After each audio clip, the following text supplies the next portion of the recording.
Hola, soy Gino Bartoletti y te hablo sobre el circuito productivo de la soja. Empezamos con el primer punto, que vendría siendo en qué provincia se desarrolla o se cultiva. Principalmente su desarrollo o cultivación se da más en las provincias como Córdoba, Buenos Aires y Santa Fe. Córdoba con un 29%, Buenos Aires con un 27% y Santa Fe con un 24%.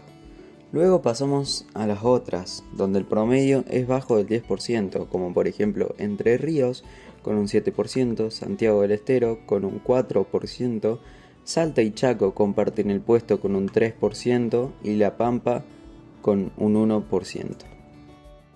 En el segundo punto nos encontramos las condiciones naturales que favorecen su producción. Como primer ítem de este punto tenemos el clima, que influye en el ciclo vegetativo de la planta para una mejor producción y mucho más efectiva.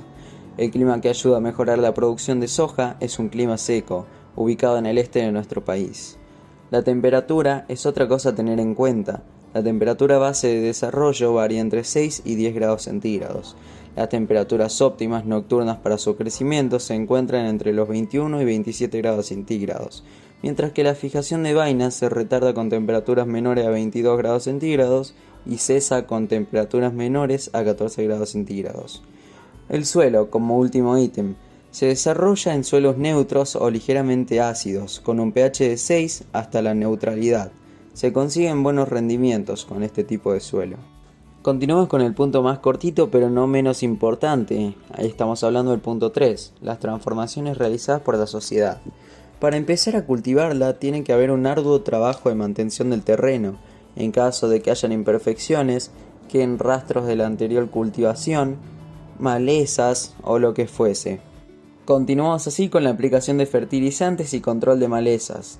La fertilización provee los nutrientes necesarios para que el cultivo sea exitoso.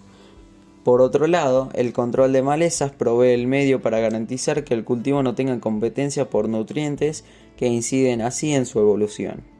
Seguido a esto viene la cosecha. La operación puede ser manual o mecanizada. Se debe esperar hasta el momento óptimo, que se manifiesta cuando las vainas cambian de color de verde a pardo. Si se deja pasar este momento, las vainas se pueden abrir y desgranar espontáneamente. Y así pasamos al último, el almacenaje. Se hace en depósitos especiales llamados silos. Una de las propiedades que más se debe cuidar es la humedad del producto. Esto es tan determinante en los procesos siguientes. Punto número 4. Actividades a tener en cuenta en este circuito.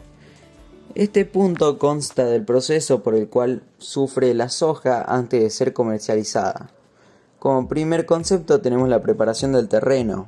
El objetivo es remover la capa superficial del suelo hasta la profundidad adecuada y facilitar así el riego.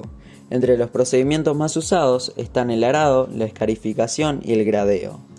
Inoculación de la semilla. El procedimiento consiste en la impregnación con preparados comerciales químicos fijadores del nitrógeno atmosférico. Con esto la planta en desarrollo puede tomar de la atmósfera el nitrógeno que necesita. Así pasamos al siguiente concepto, la siembra. Es donde se implanta la semilla de manera manual o mecánica. Se debe tomar en cuenta factores como la época del año, profundidad de la siembra y densidad de la siembra. Ahora pasamos al riego. Existen dos modalidades de riego.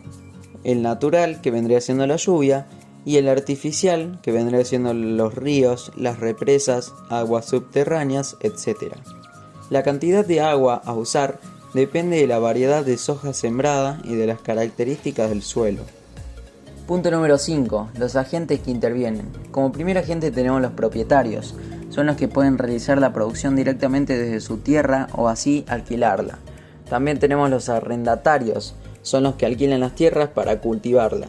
Seguido a esto tenemos los pequeños, medianos y grandes productores. Se diferencian entre sí por la cantidad de tierras que poseen, las inversiones que pueden realizar en ella, etc. También abajo de esto tenemos los trabajadores rurales. Su servicio es cobrar un salario por trabajar en el campo.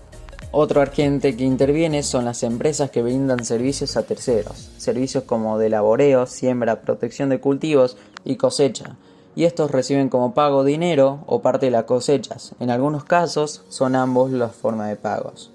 Los pools. Los pools son asociaciones de productores o de empresas que pueden intervenir en todos los eslabones: siembra, cosecha, acopio y comercialización, o en parte de ellos también.